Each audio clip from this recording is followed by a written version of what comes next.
Hello friends, मी तुमचं माझ्या YouTube चॅनलवरती मनापासून स्वागत करते. आजचा आपला विषय आहे साडीला फॉल कशी लावावी. चला तर सुरू करूया. फॉलला पाण्यातून काढून टाईल्सवरती चिकटवून घ्यायचं, म्हणजे आपल्याला प्रेस करायची गरज पडत नाही. एकापेक्षा जास्त साडीला फॉल लावायची असेल तर पूर्ण साडीला मशीनवरती फॉल लावून घ्यायची आणि त्याला अशा प्रकारे प्लेटा मारून घ्यायच्या, म्हणजे फॉल चोळामोळा होणार नाही आणि केव्हाही तुम्हाला फॉल लावता येईल. आता या फॉलला व्यवस्थित अशी पसरवून घ्यायचं साडीला आणि फॉलला व्यवस्थित टाचन पिना लावून घ्यायच्या. बघा, मी अशा थोड्या थोड्या अंतरावरती अशा टाचन पिना लावते आणि साडीला असं सिक्युअर करून घेते.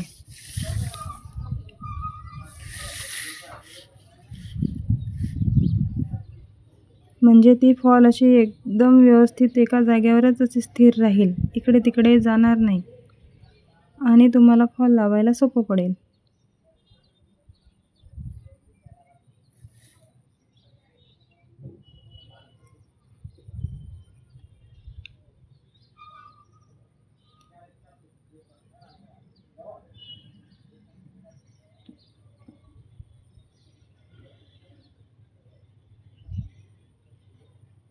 आता माझ्या टाचन पिना लावून झालेले आहेत.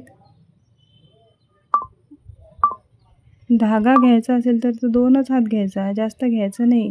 जास्त घेऊन घेतला तर ते काय होतं, कधीमधी मधात जर गुंता झाला तर त्या गुंता सोडवण्यामध्येच आपला वेळ जातो आणि हितभर असे अंतर सोडूनच फॉल लावायला सुरुवात करायची.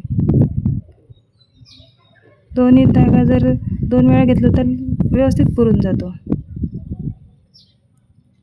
साडीला फॉल लावताना अशी धाग्याने 2-3 वेळा असं टचअप करून घ्यायचं, गाठ मारून घ्यायची. थोड्या थोड्या अंतरावर टाचे घ्यायचे. जास्त अंतरावरही घेतले तरी ते चांगले दिसत नाही.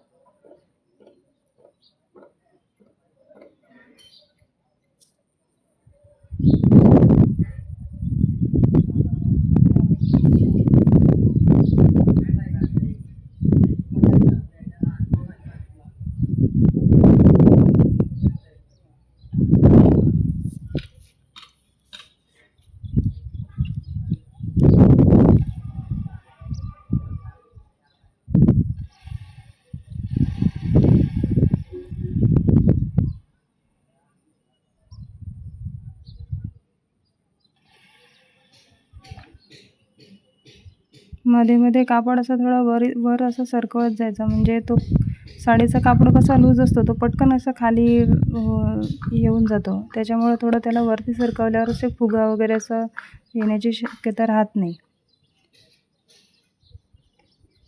फॉल कशी आपली अशी टाईट असते, साडीचा भाग कसा असं लूज असतो, त्याच्यामुळे तो व्यवस्थित वर सरकावून घेतला की असं साडीला फॉल नीट लावल्या जाते.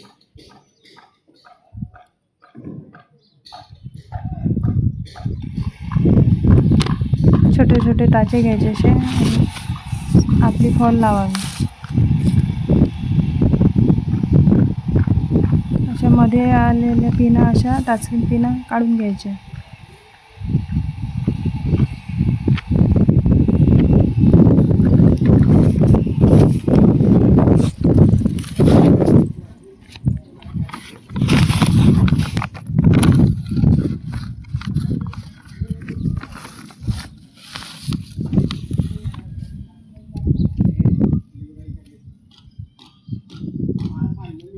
आता तुम्ही बघू शकता माझी फॉल ही लावून झालेली आहे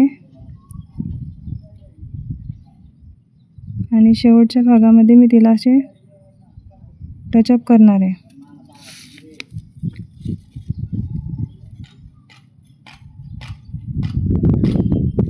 शेवटी तिला 2-3 वेळा गाठ मारून सिक्युअर करून घ्यायची, म्हणजे धागा असं सुटणार नाही. एकच वेळा गाठ पडली तर तो धागा लगेच निघून येतो. अशा प्रकारे फॉल लावले की तुम्हाला साडीला कुठेच गुढी पडणार नाही किंवा फुगा पण येणार नाही.